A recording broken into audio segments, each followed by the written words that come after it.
위대하고 남다른 업적과 삶을 살아온 사람들 역시 그 시작은 아주 작고 초라하고 그리고 대단해 보이지 않는 작은 점에서부터 시작되는 경우가 대부분입니다. 신약성경의 27권의 책 중에서 13권이나 썼던 교회의 사도이고 이방인에게 복음을 전하던 선교사, 그리고 신학자, 설교자, 순교자였던 사도 바울은 우리가 생각한 것처럼 그렇게 대단하고 위대한 일들을 맡아 감당했지만 그 역시 갑자기 하늘에서 떨어져 내려온 사람이 아니었습니다. 그에게도 아주 작은 한 점이 있었죠. 그리고 그 작은 한 점에서부터 그는 우리가 알고 있는 그 사람 되기까지 모든 과정을 하나님과 함께 밟아왔습니다. 그리고 이 바울은 그가 시작했던 작은 점으로 되돌아가지도 않았고 그 점 이전으로 돌아가지도 않았습니다. 오늘 우리가 보는 사도행전 9장은 바로 그 시작된 한 점, 이것을 보여주는 사건입니다. 원래 바울의 전 이름은 사울이었습니다. 사울 하면 우리는 기억합니다. 스데반이 돌에 맞아 죽을 때 그 스데반에게 돌을 던지려고 자기의 겉옷을 벗어서 맡겨줬던 그 사람이 사울이었습니다. 스데반의 죽음이 정당하다는 것을 법적으로도 종교적으로도 문제가 없다고 변호하던 사람, 사울이었습니다. 예루살렘에 있던 예수님을 쫓는 제자들, 교회를 핍박하며 그 사람들을 잡아다가 감옥에 가두던 사람, 그 사람이 사울이었습니다. 유대교에 열심을 내서 열심히 배우고 그리고 그 안에서 실력을 쌓아갔던 이 사울은 나사렛 예수를 쫓는 이 사람들의 주장이 전적으로 잘못됐다는 것을 그는 확실하게 알았고, 그리고 그것을 혹여라도 다른 유대인들과 이스라엘 전체가 따르게 된다면 그것에 대해서 겪을 부작용과 독소를 우려해서 대제사장을 찾아가서 다메섹으로 가서 아직 남아있는 이 예수를 쫓는 사람들을 잡아오려고 하니 공문을 만들어 달라고 요청합니다. 지금까지 예루살렘을 뒤지던 사울이 이제는 다메섹까지 진출을 하는 거죠. 마치 이 대제사장이 발급해주는 공문은 조선시대 때 왕이 암행어사를 불러서 마패를 맡기는 것과 같은 것이죠. 권한을 위임하는 겁니다. 이 사울의 이야기는 급속도로 온 유대 땅에 퍼집니다. 특별히 성도들에게 알려지게 되는 거죠. 이제 사울을 막을 수 있는 건 아무것도 없어 보입니다. 언제 사울이 나타나서 교회와 또 성도들을 위협하고 붙잡아 갈지는 너무나 큰 위협이고 두려움이었죠. 그러다 보니 유대 땅에서 탈출하는 것 외에는 붙잡히지 않을 방법이 없는 상황에 놓이게 된 이 교회의 형편, 성도들의 상황이라는 게 참 안타까울 수밖에 없었습니다. 하지만 교회의 주인이시며 교회의 머리이신 예수님은 이 어려움을 그저 내버려 두지 않으셨습니다. 어떻게 하셨을까요? 이 살기 등등하고 위협이 가득한 사울에게 찾아가셨던 겁니다. 그래서 그 사울을 변화시키십니다. 뿐만 아니라 이 사울이 예수님의 이름을 증거하는 복음의 일꾼으로 바꿔버리십니다. 놀라운 반전과 역전의 일이 일어난 거죠. 다메섹으로 가는 길에서 예수님은 한순간에 사울을 교회를 위협하던 사람으로부터 교회를 세우는 사람으로의 변화를 일으키신 겁니다. 교회의 머리이신 예수님은 나는 내가 괴롭힌 예수다, 이렇게 자신을 소개하시면서 교회와 성도들이 겪는 위협과 괴롭힘을 자신이 겪는 것으로 여겨 이 어려움을 가장 확실한 방법으로 뒤집으러 왔다, 이렇게 얘기하신 겁니다. 대단하죠. 특별하죠. 그래서 두려움과 공포로 떨고 있는 성도들은 예수님으로 인해서 이 어려움으로부터 돌봄을 받게 됩니다. 뿐만 아니라 하나님의 방법을 보는 거죠. 하나님의 나라는 세상이 갖고 있는 권력과 힘과 지혜로 무너뜨릴 수 없고 오직 하나님의 방법으로 세워진다는 것을 온 교회가 다시 한번 보게 됩니다. 이제 예수님께서 사울을 어떻게 만나셨는지를 좀 더 자세히 보도록 하시죠. 다메섹으로 향해 가던 그 길에서 벼랑간 하늘로부터 느닷없이 자신을 향해 쏟아져 내리는 빛에 사울은 땅에 엎어집니다. 그리고 빛에 이어서 사울을 향해 사울아, 사울아, 내가 어찌하여 나를 박해하느냐 라는 소리가 들려옵니다. 이에 사울은 엎드려진 채로 고개를 들지도 못하고 얘기하죠. 주여 누구시니까? 여기서 주여라고 말할 수밖에 없는 건 이건 사람에게서 들려온 소리라거나 아니면 내 곁에서 함께 가고 있는 사람들의 목소리가 아닌 마음 깊은 곳에서 울리는 소리였을 것이고 신비한 소리였을 것이고 그리고 이건 하늘에서 들리는 소리일 수밖에 없다는 걸 그의 영혼이 분명하게 느낄 수 있었다는 점에서 주여라는 말이 터져나올 수밖에 없었던 거죠. 그러자 하늘로부터 다시 소리가 들립니다. 나는 내가 박해하는 예수라. 너는 일어나 시내로 들어가라. 내가 행할 것을 너에게 이를 자가 있느니라. 여기서 특이한 점이 하나 있습니다. 하늘로부터 빛과 소리가 쏟아질 때 사울과 함께 다메섹으로 가던 사람들은 소리만 듣고 아무것도 보지 못했다고 7절에서 얘기합니다. 그저 그 자리에 서 있었다고 말하죠. 하지만 이 바울이 빛과 소리를 경험했던 다메섹으로 가는 길에 대한 사울의 회상은 사도행전 22장에서 반대로 이 장면을 기억하고 있다는 걸 보게 되죠. 사도행전 22장 9절에 보면 이렇게 나옵니다.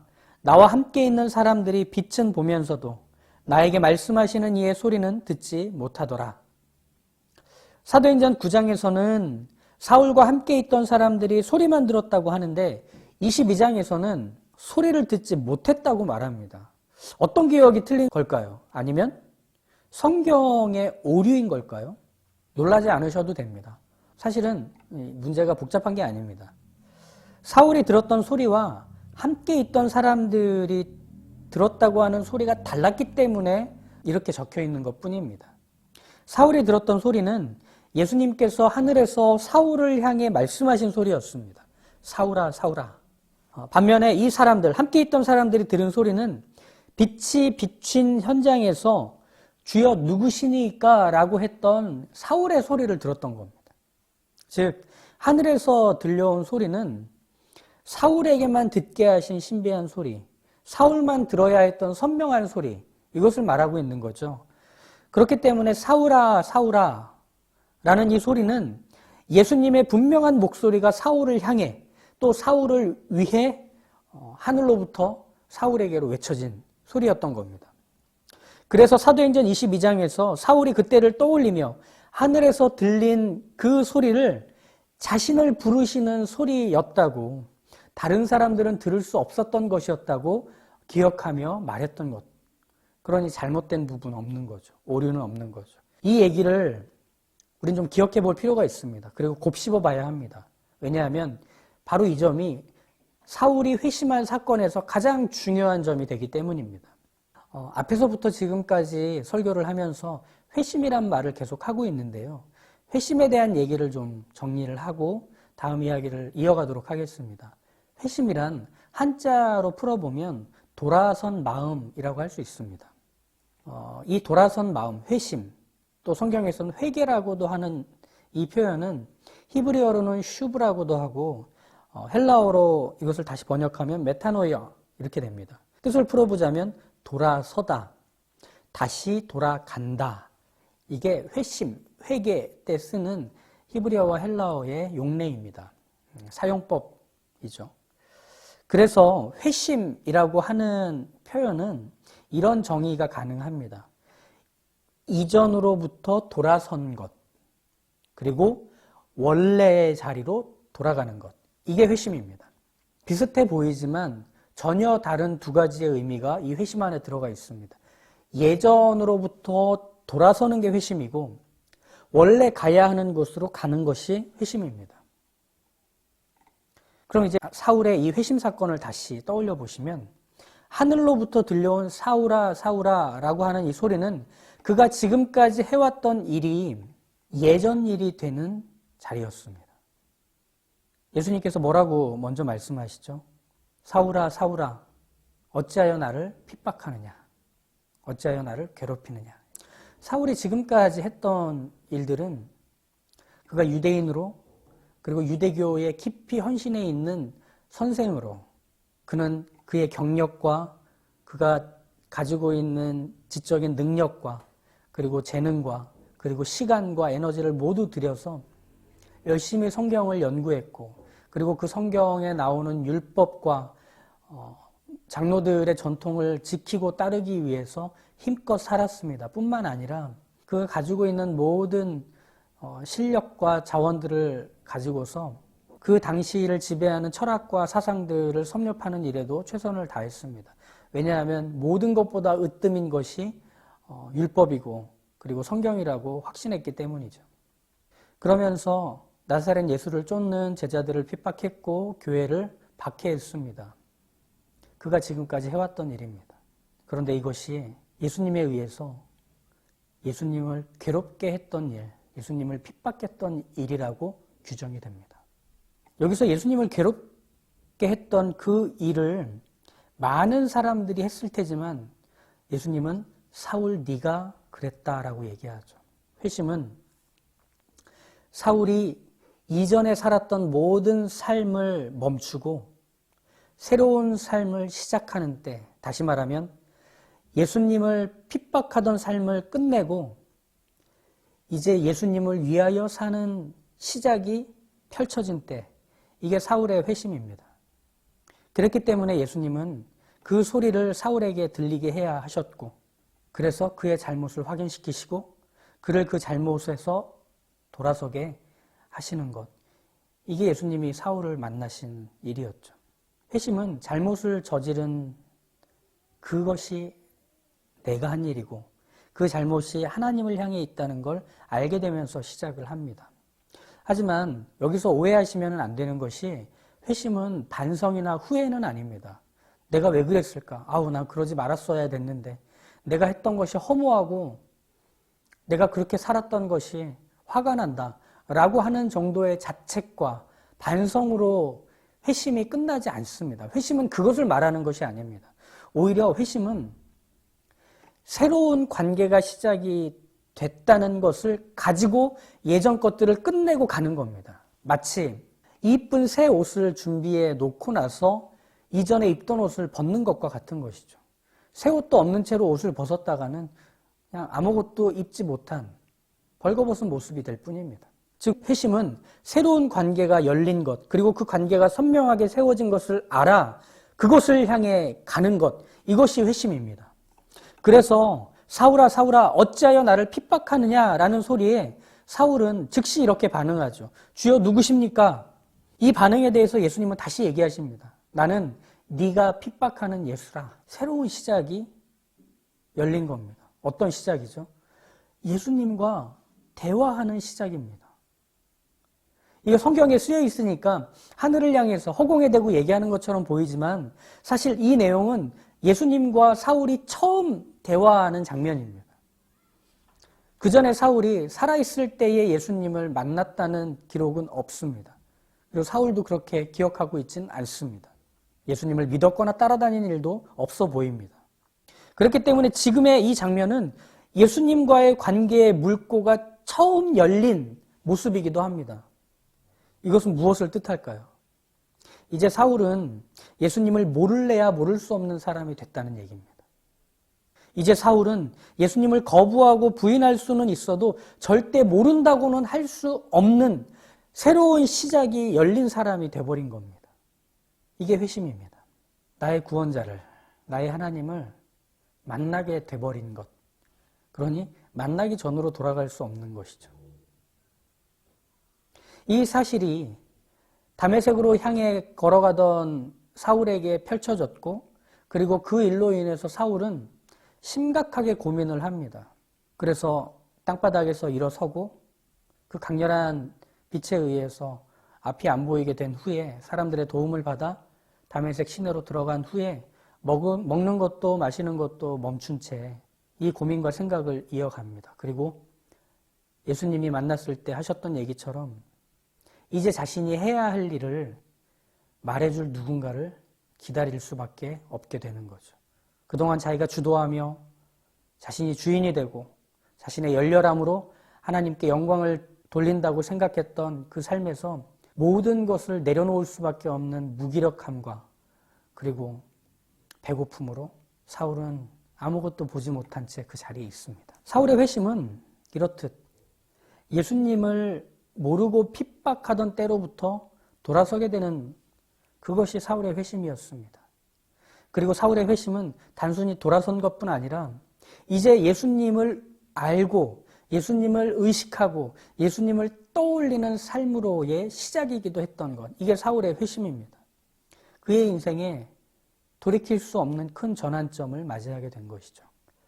그런 점에서 회심은 이전으로부터 돌아서는 것, 원래로 돌아가는 것이란 정의처럼 반성과 후회가 아니라 새로운 관계가 만들어지고 그 관계 안에 묶이게 되는 것이 바로 회심이라고 할 수 있습니다.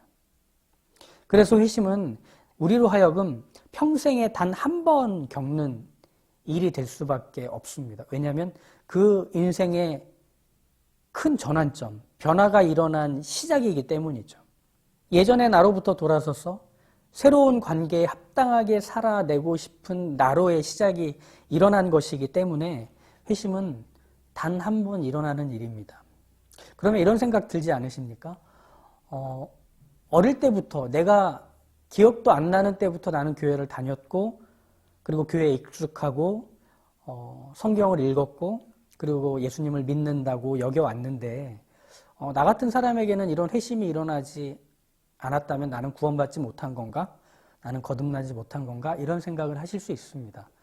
하지만 사울은 그의 이 회심 사건이 그가 철들었을 때, 그가 의식을 갖고 있을 때 일어난 일이었다는 점에서 이렇게 강렬하지만 모태신앙, 그리고 어릴 때부터 신앙생활을 해온 이들에게 있어서는 점차 하나님이 누구시며 예수님이 누구신지를 마치 옷을 입는 것처럼 자연스럽게 입고 살았을 수 있습니다. 그래서 이런 단번의 회심의 사건은 있지 않을 수 있지만 회개의 일은 있습니다. 회심과 다르게 회개라고 표현할 때 이것은 반복적이며 지속적인 첫 회심의 연속이 바로 회개입니다. 이런 거죠. 죄의 유혹에 넘어졌을 때, 그리고 하나님을 떠나 방황하고 헤맬 때, 하나님보다 더 큰 것이 있다고 여기면서 달려갔다가 길을 잃게 될 때, 그때 당신의 넉넉하신 호의와 은혜로 원래의 자기 모습을 되찾을 마음과 힘을 주십니다. 그래서 돌아오도록 하시는 거죠. 이런 변화와 돌아서는 일이 말하자면 회개가 됩니다. 나에게 단번에 뒤집어진 회심의 기억은 없지만 이런 회개의 일들을 떠올리게 되며 나에게도 그런 시작이 있었구나 라고 하는 것을 알게 되는 것이죠. 다시 돌아오셔서 이 사울의 회심 사건은 그렇기 때문에 이제 이전의 사울로 돌아갈 수 없다는 것을 말해주게 됩니다. 고린도후서 4장 6절에서 이렇게 나옵니다. 어두운 데에 빛이 비치라 말씀하셨던 그 하나님께서 예수 그리스도의 얼굴에 있는 하나님의 영광을 아는 빛을 우리 마음에 비추셨다. 예수 그리스도의 얼굴에 있는 하나님의 영광을 아는 빛을 내 마음에 비추셨다. 나는 그 자리에서 예수님을 봤다. 그분의 입에서 나오는 말을 들었다. 이렇게 얘기하는 거죠. 이제 봤으니 그 전으로 돌아갈 수 없습니다. 촌스러운 예를 드는 것을 이해해 주십시오. 제 주변, 제 또래 사람들이 아이유를 너무 좋아해요. 전 안 좋아합니다. 전 저희 아내만 좋아하는데 그분들 평생 소원이 뭐냐면 아이유 실물 한번 보는 겁니다. 이해가 안 갑니다. 왜 자기 아내도 아니고 남의 여자 얼굴을 이렇게 보고 싶어 하는지. 그래서 그걸 한번 보면 그 전과 그 후로 나뉠 수 있다고 생각하나 봅니다. 촌스러운 비유이긴 하지만 예수님의 얼굴을 본 사울은 이제 예수님의 얼굴을 보지 못한 이전으로 돌아갈 필요도 없고 돌아갈 이유도 없고 돌아갈 수도 없게 됐다는 것이 그에게는 은혜가 되는 겁니다. 소망이 되는 겁니다. 그래서 이후에 살아가는 하나님과의 새로운 관계 그리고 새로운 시작으로부터 출발한 그 길을 걸어갈 때 때로는 낙심이 들 때가 있고 때로는 여러 모진 공격과 핍박 속에서 내가 가는 것이 맞나 내가 하는 것이 옳은가라는 생각이 들 때 그때 내가 봤던 예수님의 얼굴을 떠올릴 수 있는 겁니다. 내가 그전으로는 돌아갈 수 없구나. 그렇다면 내가 이 다음으로 갈 수 있겠구나. 그것이 그의 소망이 되는 것이고 위로가 되는 것이죠. 수고하고 무거운 짐진 자들아 다 내게로 오라. 내가 너희를 쉬게 하리라. 내가 만난 그 예수님을 다시 만날 수 있는 그 자리를 소망하는 것. 이것이 우리가 신앙생활이라고 부르는 감격이고 기쁨이 있는 자리 아니겠습니까? 근데 우린 여기서 한 가지 더 예수님이 베푸신 구원의 크심을 확인하게 되는데요. 그건 뭐냐면 나는 내가 박해하는 예수라. 이것은 이제 사울의 평생을 쫓아다니는 고백이 될 겁니다. 이렇게 표현하면 어떨까 싶습니다. 나는 내가 박해해도 구원자라. 예수라고 하는 이 이름은 천사가 요셉에게 나타나서 아들이 태어날 거다. 그 아들의 이름을 예수라 하라. 그러면서 이렇게 말하죠. 아들을 낳으리니 이름을 예수라 하라. 이는 그가 자기 백성을 저희 죄에서 구원할 자이심이라. 이 예수는 구원하다라는 뜻이 담겨있는 이름이죠. 예수님의 이름은 곧 구원입니다. 그리고 그 구원의 이름을 통해 정말 구원받을 자들이 구원을 받게 됩니다. 예수님이 예수님 자신을 사울에게 소개하실 때 나는 내가 핍박하던, 나는 내가 괴롭히던 그 예수라 라고 하는 말은 사울 자신에게는 이렇게 들렸던 겁니다. 네가 여전히 박해해도 너의 구원자는 나다. 사울은 자기의 인생의 모든 과정들과 모든 상황들에서 이 예수님을 잊을 수가 없는 겁니다. 거기서 나의 구원은 잊혀지지 않고 지워지지 않고 나의 어떠함에도 망가지지 않는다는 것을 알게 되는 것이죠. 우리 주님으로부터 받은 구원이기 때문에 우리 주님이 직접 내게 오셔서 얼굴을 보이시고 말씀하시고 나를 살려내신 일이기 때문에 이 구원은 예수님이 포기하지 않는 이상 지워지지도 사라지지도 않는 것입니다. 이것이 사울의 평생을 따라다니게 되는 거죠. 나는 내가 박해해도 여전히 너의 구원자임에는 변함이 없다. 우린 되돌아갈 수 없습니다. 우린 이전의 그 자리로 돌아가려고 그곳에 더 좋은 게 있고 더 익숙한 게 있고 더 편한 게 있으니까 그곳에 가겠다고 화를 내고 발을 구를 수는 있을지 모릅니다. 하지만 돌아가지 못합니다. 광야에서 이스라엘 백성들이 여긴 마실 것도 없고 먹을 것도 없고 그저 죽을 수밖에 없겠구나 라며 하나님을 원망하고 모세를 원망할 때 그들은 애굽을 떠올릴 수밖에 없었죠. 그게 그들의 삶의 전부였기 때문에. 하지만 하나님은 놓지 않으십니다. 아니다. 너희가 가야 할 가나안, 그 약속의 땅에 나는 너희를 데려가는 일에 소홀함이 없을 거다. 포기가 없을 거다. 단념하지 않을 거다. 라며 그들의 원망과 불평에도 불구하고 안고 가십니다. 우리의 구원이 그런 것입니다. 하나님은 그렇게 이루신 구원을 그렇게 완성해 가십니다. 이 사울의 회심 사건, 아주 작은 점이 그의 인생의 전과 후를 가르고 이제는 새로워진 그 길을 향해 가라고 끌어내고 있습니다. 우리의 구원이 그렇습니다. 새로운 삶이 시작된 것이죠. 놀라운 삶이 시작된 것이죠. 이 일에 부름받았음을 기억하십시오. 외로우실 수 있고 답답하실 수 있고 내 스스로에게 체념할 수도 있지만 하나님은 우리를 데리고 가십니다. 예수님은 우리의 그 모습에도 불구하고 여전히 너의 구원자임에는 변함이 없다라고 말씀하십니다. 거기에 우리의 소망을 두십시오. 우리가 거기서 위로를 받아야 할 것입니다.